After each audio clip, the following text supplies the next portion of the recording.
Well, I did my undergrad in psychology, and once I left, I didn't know what to do, and I ended up working as an applied behavior analyst therapist for students with autism. And one of the students, she was transitioning from a really restrictive setting to a more inclusive general ed setting, and they asked me to go with her for that transition.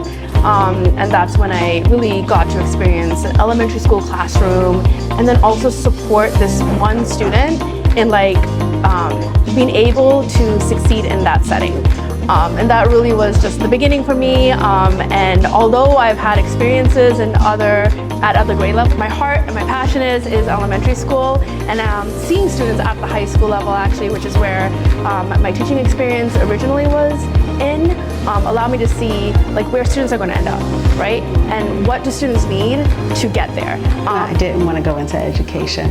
I wanted to be a journalist.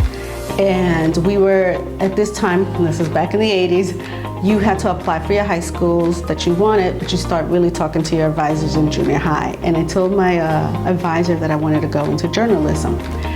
And she didn't agree with me. She was like, go home, watch the news, see if anyone looks like you, and then come back and talk to me. And I was like, and I went home, watched the news, I was like, no. I came back the next day, I was like, no. She says, exactly, it's gonna be hard. You're a woman, a Latina woman, you're not gonna be able to crack into that field.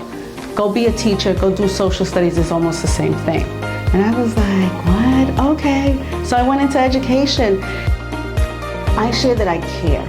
And sometimes, because I care so much, it might come off a little different, but I truly care because I want everyone to grow with me. When I see these children, I see myself. A Latina girl growing up in the Heights, right?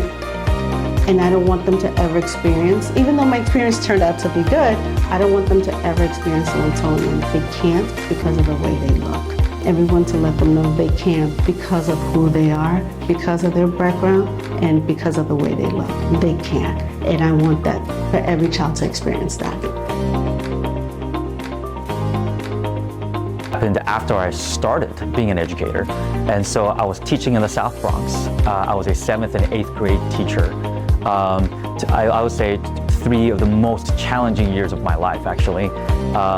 And it was during those years where I just became so incredibly close with my students. I want to name one student in particular, Izzy.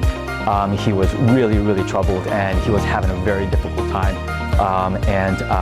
No one was given a chance, and he had a situation that happened in school where he just felt like everything was lost. But in that moment, I was able to really stand by him and believe in him and champion him. And I spent my weekends with him, and I invited my students to my classroom every Saturday morning.